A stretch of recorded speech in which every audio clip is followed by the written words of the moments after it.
हर देश का एक ही मकसद होता है, अपने नागरिकों को अमीर बनाना। इसका क्या मतलब है? क्या इसका मतलब ये है कि देश में कोई गरीब नहीं रहेगा? क्या किसी देश में हर व्यक्ति का अमीर होना संभव है? और अगर ऐसा हो जाए, तो क्या वह देश ठीक से चल पाएगा? हम सभी किसी न किसी तरह की आर्थिक समानता यानी इकोनॉमिक इक्वालिटी चाहते हैं। लेकिन अगर बहुत ज्यादा समानता हो जाए, तो ये उस आर्थिक प्रणाली को ही खत्म कर देगी जो इसे चलाती है। अगर सभी अमीर हो जाएं, तो देश आर्थिक अनिश्चितता यानी इकोनॉमिक अनसर्टेनिटी में डूब जाएगा। अर्थव्यवस्था सड़क पर लगे टायरों की तरह है।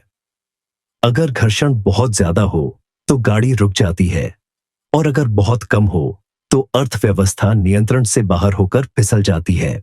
तो आइए जानें, गरीब की परिभाषा आखिर है क्या? गरीब और अमीर सापेक्ष होते हैं। एक देश में अमीर व्यक्ति किसी दूसरे देश की तुलना में गरीब हो सकता है। यहाँ ये समझना जरूरी है कि गरीब और गरीबी में अंतर है। जहाँ गरीब अमीर की तुलना में एक सापेक्ष शब्द है, वहीं गरीबी संसाधनों और अवसरों की कमी है, जो जीवन की बुनियादी जरूरतों को पूरा करने में असमर्थता की हद तक हो। यहाँ हम गरीब के बारे में बात कर रहे हैं, गरीबी के बारे में नहीं। और क्यों सभी देशों को गरीब लोगों की जरूरत है? गरीब होना लोगों को अधिक पाने के लिए अधिक प्रयास करने के लिए प्रेरित करता है। गरीब होने के साथ एक आकांक्षा जुड़ी होती है, जो उद्यमिता और लाभ प्राप्त करने की लगन को बढ़ावा देती है। अमीर और गरीब के बीच की ये असमानता लोगों को अधिक कमाने के अवसर देती है। उपयोगी गरीब होने के साथ एक और शर्त जुड़ी है। उसके पास एक ऐसा कौशल सेट होना चाहिए जो अमीर के लिए उपयोगी हो।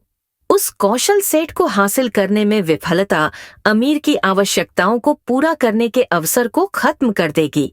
आइए जानते हैं कि कैसे गरीब का शोषण वैश्विक अर्थव्यवस्था को चलाता है। मान लीजिए, एक देश में सभी लोग अमीर हैं, तो खाना कौन बनाएगा?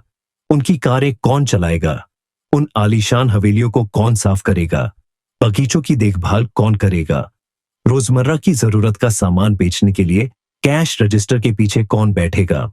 और सामान की डिलीवरी कौन करेगा? ये एक व्यापक सूची तो नहीं है, लेकिन ये अमीरों के रोजमर्रा के जीवन को चलाने के लिए आवश्यक सेवाएं हैं। आर्थिक शब्दों में, ये वे कम स्तरीय नौकरियां हैं जिन्हें अमीर नहीं करना चाहेंगे। चूंकि वे इन्हें नहीं करते हैं, इसलिए किसी और के लिए इन कामों को करने का अवसर पैदा होता है।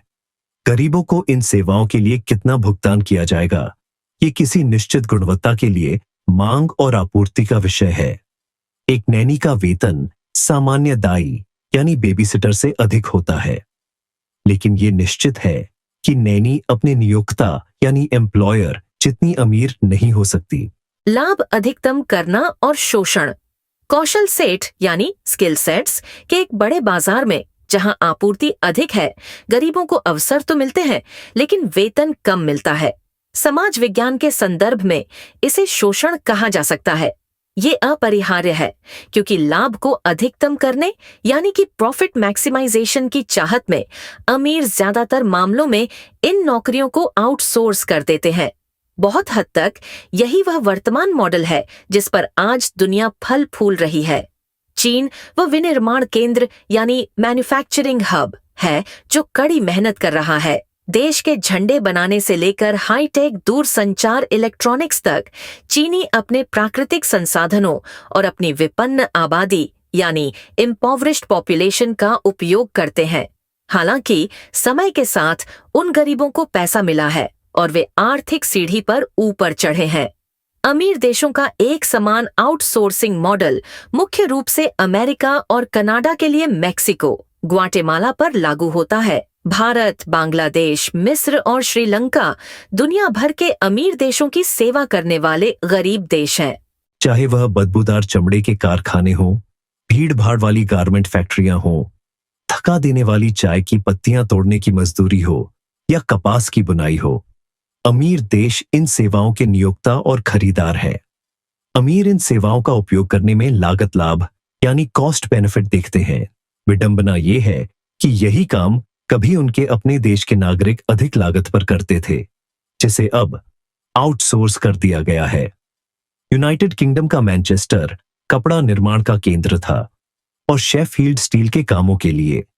अमेरिका में पिट्सबर्ग राष्ट्र की फाउंड्री यानी कारखाना था, जिसे अब चीन को आउटसोर्स कर दिया गया है।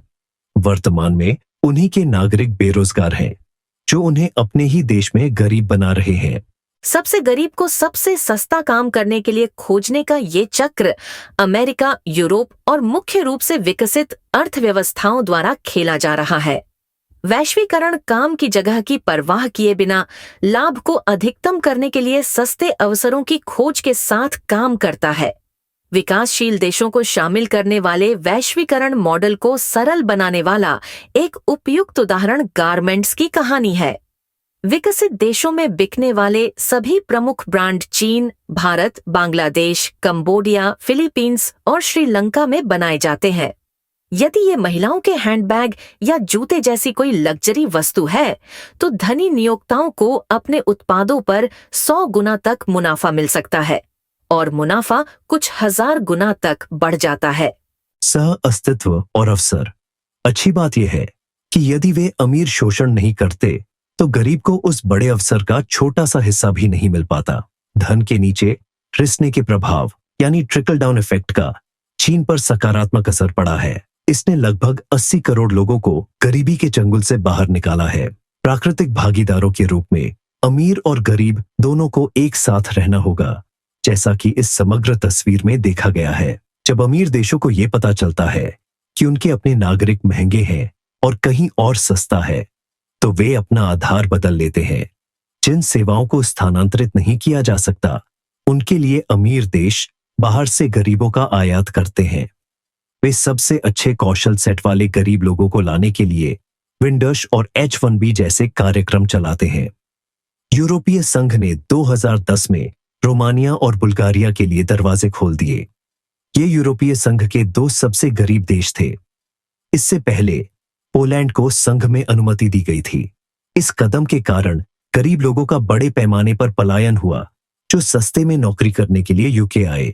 साथ ही ये वे नौकरियां थीं जिन्हें करने में ब्रिटिश बहुत आलसी हो गए थे। मेक्सिको और लैटिन अमेरिकी प्रवासी मजदूर अमेरिका के छोटे मोटे कामों के बाजार की रीढ़ हैं। नौकरी की परिभाषा का पैमाना इतना बड़ा है कि इन प्रवासियों को बदनाम तरीके से कुछ नौकरियों के साथ जोड़ दिया जाता है। गरीब अमीर के सहजीवन के साथ साथ गरीबी से अमीरी तक पहुंचने की कहानियां भी आती हैं। हमने मुख्य रूप से अमेरिका और चीन में देखा है कि गरीब एक बार में ही अमीर क्लब में अच्छा स्थान बना लेते हैं। बीजिंग में न्यूयॉर्क से अधिक अरबपति हो गए हैं। लंदन, न्यूयॉर्क और लॉस एंजल्स जैसे शहर आर्थिक रूप से गरीब प्रवासियों का गढ़ है, जो सेवाओं के लिए अत्यधिक बढ़ी हुई कीमतों का लाभ उठाने के लिए आते हैं। पूरा मध्य पूर्व गरीब मजदूरों द्वारा बनाया गया है, मुख्य रूप से भारत, पाकिस्तान, बांग्लादेश, मलेशिया, इंडोनेशिया आदि से। भारतीय प्रतिभा पलायन यानी इंडियन ब्रेन ड्रेन गरीब के अमीर क्लब में प्रवेश करने का एक विशिष्ट उदाहरण है। भारतीय शिक्षा प्रणाली ने पिछले 70 वर्षों से उत्कृष्ट टेक्नोक्रेट्स का उत्पादन किया है। इसलिए बिना किसी हिचकिचाहट के अवसरों को अपनाया गया। अमेरिका वह गंतव्य था जहां एक कम आय वाले परिवार के महत्वाकांक्षी बच्चे को अपने सपनों के लिए पंख मिले। अमेरिकी टेक्नोक्रेटिक प्रथ भारतीयों से भरी हुई है, जो देश को अपने ही देश की तरह चला रहे हैं। एक समय के गरीब, वे अब अमेरिका के अमीर हैं। ये चक्र चलता रहता है। तो आइए जानें कि किसी देश के लिए गरीब इतने महत्वपूर्ण क्यों है। इसका पहला कारण है घरेलू प्रवासन यानी डोमेस्टिक माइग्रेशन। देश के भीतर असमानता आर्थिक गतिविधियों को बढ़ावा देती है। जनसंख्या कम कमाई वाली जगहों से अधिक अवसरों वाली जगहों पर चली जाती है।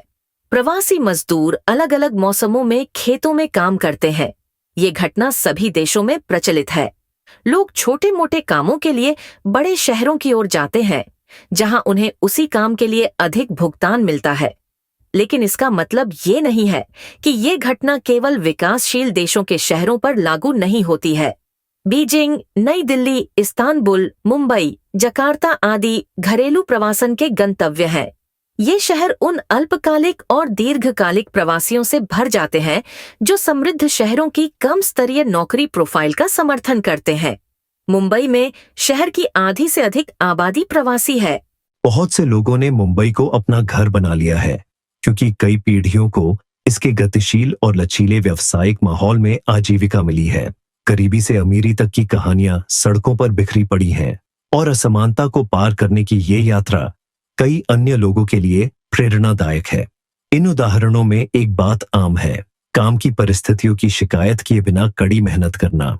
ये बेहतर जीवन की तलाश है जो उन्हें कड़ी मेहनत करने के लिए प्रेरित करती है, और वे मुख्य रूप से उन्हीं लोगों से प्रेरित होते हैं जिनके लिए वे काम करते हैं। कड़ी मेहनत में बिताए गए हर मिनट के लिए अधिक कमाने और घर पर कई लोगों का पेट भरने की खुशी होती है। आइए जानें, एक स्वस्थ अर्थव्यवस्था में कितने गरीब लोगों की आवश्यकता होती है। एक स्वस्थ अर्थव्यवस्था को काफी अधिक गरीब आबादी की आवश्यकता होती है। प्रत्येक आउटसोर्स किए गए काम को करने के लिए कई लोग उपलब्ध होने चाहिए। इससे पैसा प्रसारित होता है और अर्थव्यवस्था तेजी से आगे बढ़ती है। ये समझना बहुत आसान है कि सस्ती सेवाएं ही गरीबों को अधिक रोजगार योग्य बनाती हैं। अमेरिका और यूरोप की तुलना में भारत में निजी ड्राइवर कहीं ज्यादा हैं। अमेरिका और यूरोप की तुलना में मध्य पूर्व में घरेलू नौकरानियां कहीं ज्यादा हैं। ये हुनर आसानी से उपलब्ध है और इसे किराए पर लेना सस्ता है। अमीर लोग इन छोटे मोटे कामों को वहन कर सकते हैं और उन पर लगने वाले प्रयास को बचा सकते हैं, जिससे वे मूल्य वर्धित कार्यों यानी वैल्यू एडेड टास्क्स पर ध्यान केंद्रित कर पाते हैं। खुद करो यानी डू इट योरसेल्फ का दायरा एक देश की अर्थव्यवस्था और उत्पादकता को मार देता है। अमीर देश भले ही अपने DIY कौशल पर गर्व करते हैं, पर वास्तव में वे इससे पीड़ित हैं। गरीबों के शोषण को सीमित करना सामाजिक कल्याण शासन पर निर्भर करता है। औपनिवेशिक काल में दास और बंधुआ मजदूर हुआ करते थे। ये ऐसी चीज है जिसे आज कोई नहीं चाहता, लेकिन दूसरी ओर कोई भी व्यक्ति नियमित और अकुशल काम के लिए बहुत ज्यादा पैसे नहीं देना चाहता है। यदि समाज और देश सामान्य तौर पर मानवाधिकारों का सम्मान कर सकते हैं और अच्छी कामकाजी परिस्थितियां प्रदान कर सकते हैं, तो देश में गरीब लोगों का होना अर्थव्यवस्था के लिए काम करता है। निष्कर्ष रूप में, जब दुनिया के सबसे अमीर लोगों से तुलना की जाती है, तो हम सभी गरीब हैं। सफल गरीब, जैसा कि उदाहरणों से पता चला है, अमीरों की गरीबों को भुगतान करने की इच्छा ने कई देशों का भाग्य बदल दिया है। चीन और भारत दो ऐसे प्रतीक हैं जिन्होंने अमीर देशों को अपनी सेवाएं प्रदान करने के लिए अपने कौशल का उपयोग किया और अपनी अधिकांश आबादी को गरीबी से बाहर निकाला। विकसित और विकासशील देशों के बीच की इस असमानता ने चीन और भारत को उभरती हुई अर्थव्यवस्थाओं में बदल दिया है। अकेले चीन में पूरे यूरोप के संयुक्त अरबपतियों से अधिक अरबपति हैं। चीन और अमेरिका के बाद भारत में दुनिया की तीसरी सबसे बड़ी अरबपतियों की आबादी है। ये सब पिछले 70 वर्षों की कड़ी मेहनत का परिणाम है। जहां इन तथाकथित गरीब देशों ने अपनी सेवाओं का निर्यात करके कमाया है, वहीं उन्होंने इसका उपयोग अपने भले के लिए किया है। उन्होंने अपने देश को आधुनिक राष्ट्र में बदल दिया है।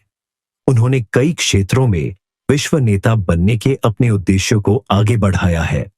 चीन के पास हाई स्पीड रेलवे का सबसे बड़ा नेटवर्क है और अब वह उस विशेषज्ञता को दुनिया के बाकी हिस्सों में निर्यात कर रहा है। इसने परमाणु ऊर्जा उत्पादन और इलेक्ट्रॉनिक्स में एक विश्व नेता के रूप में अपनी विशेषज्ञता विकसित की है। भारत का अंतरिक्ष कार्यक्रम, फार्मास्यूटिकल विनिर्माण और सूचना प्रौद्योगिकी कौशल विकसित देशों के लिए ईर्ष्या का विषय है। ये सब पिछले 70 वर्षों में केवल अमीर देशों से मिली कमाई का कुशलतापूर्वक और प्रभावी ढंग से उपयोग करने से हासिल हुआ है। पोलैंड भी एक और उदाहरण है, जिसने अपनी समृद्ध यूरोपीय देशों से कमाई का प्रभावी ढंग से उपयोग करके अपने मजबूत विनिर्माण और सेवा गंतव्य को स्थापित किया है। हालांकि ये बात मेक्सिको के लिए सही साबित नहीं होती है। वहां की क्रमिक सरकारें विफल रही हैं और देश मादक पदार्थों और गरीबी की समस्याओं में गहराई से डूब गया है। सफलता गरीब देशों के विजन और नेतृत्व पर निर्भर करती है कि वे इस अवसर को अपने देशवासियों के जीवन को बेहतर बनाने में कैसे बदलते हैं। जैसा कि पहले कहा गया है, गरीब और अमीर सापेक्ष हैं। अर्थशास्त्र का चक्र तेजी से घूमता है और हम अपने जीवन काल में ये परिवर्तन देख सकते हैं। वास्तव में प्रगतिशील अमीरों को सफलतापूर्वक चलाने के लिए दुनिया को अनिवार्य रूप से अच्छी गुणवत्ता वाले गरीबों की आवश्यकता है। एक के बिना दूसरा जीवित नहीं रह सकता।